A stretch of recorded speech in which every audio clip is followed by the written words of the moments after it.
Radhe Radhe everyone, my Pacific wall में आप सभी का स्वागत है। फ्रेंड्स, आज की वीडियो में मैं आपको बृहस्पतिवार यानी कि गुरुवार की व्रत कथा सुनाऊंगी। बृहस्पतिवार की व्रत कथा सुनने के लिए हम अपने सीधे हाथ में चने की दाल लेंगे। तो यहाँ पर थोड़ी सी चने की दाल मैंने हाथ में ले ली है। इसके बाद हम कथा शुरू करते हैं। प्राचीन समय की बात है, भारत में एक राजा राज करता था। वह बहुत ही प्रतापी और दानी था। वह प्रतिदिन मंदिर में जाकर भगवान के दर्शन करता था। वह ब्राह्मणों की सेवा करता, गुरु की सेवा करता। उसके द्वार से कोई भी याचक खाली हाथ नहीं जाता था। वह प्रत्येक गुरुवार को व्रत करता था और भगवान का पूजन करता था। हर दिन गरीबों की सहायता करता था। परंतु यह सब बातें उसकी रानी को बिल्कुल भी अच्छी नहीं लगती थी। वो ना तो कभी व्रत करती थी और ना ही किसी को दान देती थी। वह राजा को भी ऐसा करने से मना करती थी। एक समय की बात है, राजा शिकार खेलने के लिए वन में गया था। घर पर रानी और दासी थी। उस समय गुरु बृहस्पति साधु का रूप धारण करके राजा के दरवाजे पर भिक्षा मांगने आए। साधु ने रानी से भिक्षा मांगी तो रानी कहने लगी कि हे साधु महाराज, मैं इस दान और पुण्य से तंग आ चुकी हूँ। इस कार्य को करने के लिए मेरे पतिदेव ही बहुत हैं। अब आप ऐसी कृपा करें कि सारा धन नष्ट हो जाए और मैं आराम से रह सकूं। साधु रूपी बृहस्पति देव ने कहा, हे देवी, तुम बहुत विचित्र हो। संतान और धन से कौन दुखी होता है? अर्थात धन और संतान सभी को अच्छे लगते हैं। पापी भी पुत्र और धन की इच्छा करता है।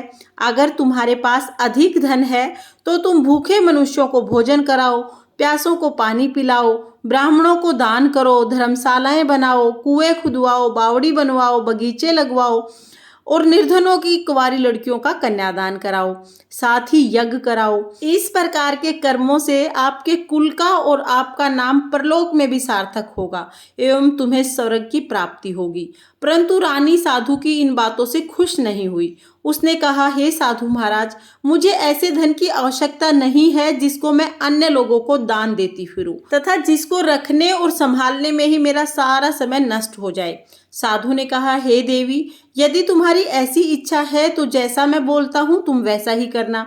बृहस्पतिवार के दिन घर के आंगन को गोबर से लीपना, अपने केसों को पीली मिट्टी से धोना, केसों को धोते समय स्नान करना, राजा से कहना कि वो हजामत करे, भोजन में मांस मदिरा खाना, कपड़े धोबी से धुलने के लिए देना। इस प्रकार 7 बृहस्पतिवार करने से तुम्हारा सारा धन नष्ट हो जाएगा।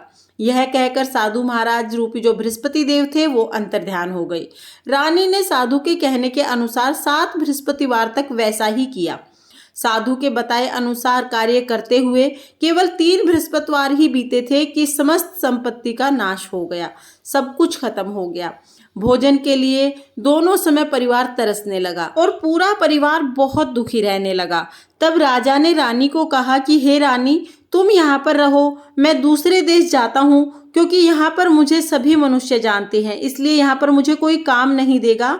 मैं परदेश जाता हूँ, वहाँ पर धन कमाऊंगा और धन कमाकर फिर हमारे दिन बदल जाएंगे। ऐसा कहकर राजा परदेश चला गया। परदेश जाकर राजा एक जंगल में गया। वहाँ पर लकड़ियां काटता और जाकर बाजार में बेच देता। इसी तरह से राजा अपना जीवन व्यतीत करने लगा। इधर राजा के बिना रानी और दासी दुखी रहने लगी। किसी दिन भोजन मिलता तो किसी दिन जल से ही काम चलाना पड़ता। एक समय रानी और दासी को 7 दिन बिना भोजन के व्यतीत करने पड़े। तो रानी ने अपनी दासी से कहा, हे दासी, यहाँ पास में ही एक नगर में मेरी बहन रहती है। वो बड़ी धनवान है। तू उसके पास जा और वहां से 5 सेर बेझर मांग के ला, जिसे कुछ समय निकल जाएगा। दासी रानी की बहन के पास गई। रानी की बहन उस समय पूजा कर रही थी। बृहस्पतिवार का दिन था। दासी ने रानी से कहा, हे रानी, मुझे आपकी बहन ने भेजा है, मुझे 5 सेर बेझर दे दो। दासी ने यह बात अनेक बार कही, परंतु रानी की बहन ने कोई उत्तर नहीं दिया, क्योंकि वह उस समय बृहस्पतिवार की कथा सुन रही थी। जब दासी को रानी की बहन से कोई उत्तर नहीं मिला तो वो दुखी हो गई। उसे क्रोध भी आया। वह लौटकर रानी के पास आ गई। बोली, हे रानी, आपकी बहन तो बहुत घमंडी है। वह छोटे लोगों से बात नहीं करती है। मैंने उससे कहा तो उसने कोई उत्तर भी नहीं दिया। मैं वापस चली आई। रानी बोली, हे दासी, इसमें उसका कोई दोष नहीं है। जब बुरे दिन आते हैं तो कोई सहारा नहीं देता है। अच्छे बुरे का पता विपत्ति के समय ही लगता है। जो ईश्वर की इच्छा होगी वही होगा, यह सब हमारे भाग्य का दोष है। उधर रानी की बहन ने सोचा कि मेरी बहन की दासी आई थी, परंतु मैं उससे नहीं बोली, इससे वह दुखी हो गई होगी। अतः कथा सुनकर विष्णु भगवान का पूजन समाप्त कर वह अपनी बहन के घर आई और कहने लगी, हे बहन, मैं बृहस्पतिवार का व्रत करती हूँ। जब तुम्हारी दासी हमारे पास आई उस समय मैं बृहस्पतिवार की व्रत कथा सुन रही थी। कथा के बीच में हम लोग नहीं बोलते हैं, तो इसलिए मैं कुछ नहीं बोली। कहो दासी क्यों गई थी? रानी बोली, बहन, हमारे घर अनाज नहीं था। वैसे तुमसे कोई बात छिपी नहीं है, इस कारण मैंने दासी को तुम्हारे पास भेजा था। रानी की बहन बोली कि बहन, बृहस्पति भगवान सबकी मनोकामनाएं पूर्ण करते हैं, शायद तुम्हारे घर में भी अनाज होगा, तुम इधर उधर देख लो। यह सुनकर दासी ने घर के अंदर जाकर देखा तो एक घड़े में बेझर भरा हुआ रखा था। दासी को बड़ी हैरानी हुई, क्योंकि उसने पहले सभी बर्तनों को देख लिया था। उसने बाहर आकर रानी को बताया। दासी अपनी रानी से कहने लगी, हे रानी, देखो, वैसे हमको जब अन्न नहीं मिलता तो हम रोज ही व्रत करते हैं। अगर इनसे हम व्रत करने की विधि और कथा पूछ लें तो हम भी बृहस्पतिवार को व्रत करेंगे। दासी के कहने पर रानी ने अपनी बहन से बृहस्पतिवार व्रत के बारे में पूछा। उसकी बहन ने बताया, बृहस्पतिवार को सूर्योदय से पहले उठकर स्नान करके बृहस्पतिवार का व्रत करना चाहिए, लेकिन उस दिन सिर नहीं धोना चाहिए। बृहस्पतिवार के व्रत में चने की दाल और मुनक्का से भगवान विष्णु का केले के वृक्ष के जड़ में पूजन करना चाहिए। दीपक जलाना चाहिए। उस दिन एक ही समय भोजन करें। भोजन पीले खाद्य पदार्थ का करें तथा कथा सुने। इस प्रकार करने से गुरुवार भगवान प्रसन्न होते हैं, अन्न पुत्र धन देते हैं। इस तरह से व्रत और पूजन की विधि बताकर रानी की बहन अपने घर लौट गई। रानी और दासी दोनों ने निश्चय किया कि वे बृहस्पतिवार को भगवान का पूजन और व्रत करेंगी। 7 दिन बाद जब बृहस्पतिवार आया तो उन्होंने व्रत रखा। गुड़साल में जाकर चना और गुड़ बीन कर लाई और उसकी दाल से केले के पेड़ की जड़ में भगवान विष्णु का पूजन किया। अब भोजन कहाँ से आए? दोनों बड़ी दुखी हुई, परंतु उन्होंने व्रत किया था। इस कारण बृहस्पति देव भगवान प्रसन्न थे। वे एक साधारण व्यक्ति के रूप में 2 थाल में सुंदर भोजन सजा कर लाए और दासी को देकर बोले, हे दासी, यह भोजन तुम्हारे और रानी के लिए है, तुम दोनों ही करना। पीला भोजन था। दासी भोजन पाकर बड़ी प्रसन्न हुई और रानी से बोली, रानी जी, भोजन कर लो। रानी को भोजन के बारे में कुछ पता नहीं था, इसलिए वह दासी से बोली, जा तू ही भोजन कर ले, क्योंकि तू व्यर्थ में ही हंसी उड़ाती है। दासी बोली, एक व्यक्ति अभी भोजन देकर गया है, हम दोनों के लिए 2 थाल भोजन दिया है, इसलिए मैं और आप दोनों साथ साथ भोजन करेंगे। इसके बाद दोनों ने बृहस्पति देव यानी गुरुवार भगवान का नाम लिया और भोजन प्रारंभ किया। इसके बाद वो प्रत्येक बृहस्पतिवार को गुरुवार भगवान का पूजन करती, व्रत करती। बृहस्पति भगवान की कृपा से उनके पास धन हो गया, परंतु रानी फिर से पहले की तरह ही आलस करने लगी। एक दिन दासी बोली, देखो रानी, तुम आलस करना बंद कर दो, क्योंकि तुम्हारे आलस के कारण से ही पहले ही सारा धन नष्ट हो गया था। अब दोबारा सारा धन नष्ट हो जाएगा और हमें बहुत ज़्यादा कष्ट होगा। बड़ी मुसीबतों के बाद हमने धन पाया है, इसलिए हमें दान पुण्य करना चाहिए। तुम भूखे मनुष्यों को भोजन कराओ, प्यासे मनुष्यों के लिए पानी की प्याऊ बनवाओ, कुंवारी लड़कियों का कन्यादान करो, तालाब, कुआं, बावड़ी बनवाओ, बगीचे लगवाओ, पाठशाला बनवाओ, मंदिर बनवाओ, इन सब पर अपना धन खर्च करो, जिससे तुम्हारा यश बढ़ेगा, तुम्हें स्वर्ग की प्राप्ति होगी और तुम्हारे पितृ प्रसन्न होंगे। दासी की बात मानकर रानी ने इसी प्रकार के कर्म करना प्रारंभ कर दिया, जिससे उसका काफी यश फैलने लगा। एक दिन रानी और दासी आपस में विचार करने लगी कि न जाने राजा किस दशा में होंगे, उनकी कोई खोज खबर नहीं है। गुरुवार भगवान से उन्होंने प्रार्थना की और भगवान ने रात्रि में राजा को सौपन में कहा, हे राजा, उठ, तेरी रानी तुझको याद करती है, अब अपने देश लौट जा। राजा प्रातःकाल उठकर जंगल में लकड़ियां काट कर लाने के लिए गया। जंगल से गुजरते हुए वह सोचने लगा कि रानी की गलती से कितने दुख भोगने पड़े हैं। राजपाट छोड़कर उसे जंगल में आके रहना पड़ा है, जंगल की लकड़ियां काटकर बेचकर उसे गुजारा करना पड़ा है। उसी समय उस जंगल में बृहस्पति देव एक साधु का रूप धारण करके आए और राजा के पास आकर बोले, हे लकड़हारे, तुम इस सुनसान जंगल में किस चिंता में बैठे हो, मुझे बताओ। यह सुनकर राजा के नेत्रों में जल भर आया और साधु से वंदना करके बोला, हे प्रभु, आप सब कुछ जानने वाले हो। इतना कहकर राजा ने साधु को अपनी संपूर्ण कहानी सुना दी।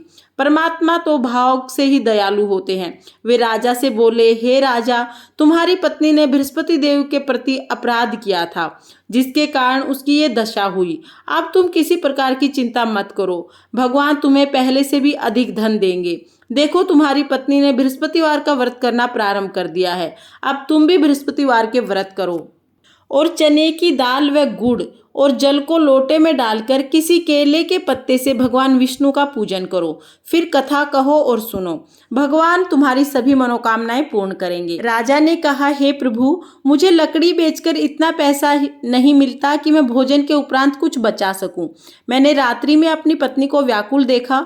मेरे को पास कोई साधन नहीं है जिससे मैं उसका समाचार जान सकूं। मैं बृहस्पतिवार के व्रत कैसे करूं, कौन सी कहानी कहूं, कौन सी कहानी सुनूं, मुझे तो कुछ भी नहीं मालूम है। साधु ने कहा, हे राजा, तुम किसी बात की चिंता मत करो। बृहस्पतिवार के दिन तुम रोजाना की तरह लकड़ियां लेकर शहर जाओ। तुम्हें रोज से दुगना धन प्राप्त होगा, जिससे तुम भली भांति से भोजन कर पाओगे और बृहस्पति देव की पूजा का सामान भी ला पाओगे। साधु की बात सुनकर राजा ने निश्चय किया कि वह बृहस्पतिवार का व्रत करेगा। जब बृहस्पतिवार का दिन आया तो राजा ने निश्चय किया कि आज लकड़ी बेचकर जो भी धन प्राप्त होगा उससे बृहस्पति भगवान के पूजन की सामग्री लाएगा और बृहस्पतिवार का व्रत करेगा। उस दिन जब वो बाजार में गया लकड़ी बेचने के लिए तो पहले से ज्यादा धन प्राप्त हुआ, जिससे उसने चने की दाल खरीदी, गुड़ खरीदा और उसके बाद उसने भगवान बृहस्पति देव का व्रत किया। राजा के व्रत से बृहस्पति देव बहुत प्रसन्न हुए और पहले से भी ज्यादा धन दिया। धन पाकर राजा दोबारा अपनी नगरी आ गया। नगरी आकर देखा कि रानी भी बृहस्पतिवार के व्रत करती है। राजा और रानी दोनों बृहस्पति देव का पूजन करते और बृहस्पतिवार का व्रत करते। राजा के घर में दिन दुगना रात चुगना धन बढ़ने लगा।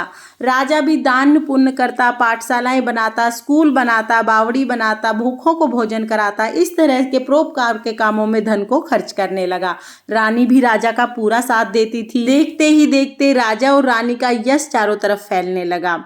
हे बृहस्पति देव, जैसे आपने राजा रानी के साथ पहले की वैसे किसी के साथ मत करना और जैसे बाद में की वैसे सबके साथ करना। बृहस्पतिवार का व्रत करने वाले और कथा सुनने वाले सभी की सभी मनोकामनाओं को पूर्ण करना और सभी पर अपनी कृपा दृष्टि बनाए रखना। ये थी बृहस्पतिवार की व्रत कथा। इसके साथ ही हम एक गणेश जी की कथा भी सुनेंगे। तो चलिए गणेश जी की कथा शुरू करते हैं।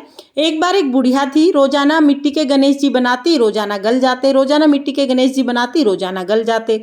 बुढ़िया के घर के सामने ही एक सेठ की हवेली बन रही थी। बुढ़िया ने जाकर कारीगर से कहा, कारीगर कारीगर, मेरे लिए पत्थर के गणेश जी बना दो। कारीगर बोले, बुढ़िया माई, जब तक तेरे पत्थर के गणेश जी बनाएंगे तब तक तो हमारी दीवार बन जाएगी। हमारे पास टाइम नहीं है, किसी और से बनवा लो। अब बुढ़िया को बहुत बुरा लगा। बुढ़िया ने मन में सोचा कि भगवान करे तुम्हारी दीवार टेढ़ी बन जाए। अब जैसे ही बुढ़िया वहां से गई, कारीगर दीवार बनाए, दीवार फिर टेढ़ी हो जाए, दीवार को गिराना पड़े। फिर दीवार बनाए, फिर दीवार टेढ़ी हो जाए, फिर दीवार को गिराना पड़े। ऐसे करते करते शाम हो गई। शाम को सेठ जी घर आए। सेठ जी ने आके देखा कि आज कोई भी काम नहीं हुआ। तो सेठ जी बोले, आज कुछ भी काम नहीं किया। कारीगर बोला, काम तो बहुत किया है, लेकिन बार बार ये दीवार टेढ़ी हो जाती है। तब कारीगर ने बुढ़िया की सारी बात सेठ जी को बताई। सेठ जी ने कहा कि मुझे बुढ़िया के पास लेके चलो। कारीगर सेठ जी को बुढ़िया के पास ले गया। सेठ जी ने जाकर बुढ़िया से कहा कि हे बूढ़ी माई, हम आपके सोने के गणेश जी बनवा देंगे, आप हमारी दीवार सीधी करा दो। जैसे ही गणेश जी भगवान ने ये बात सुनी, दीवार सीधी हो गई। दीवार के सीधे होते ही सेठ जी ने बुढ़िया के लिए सोने के गणेश जी घड़वा दिए।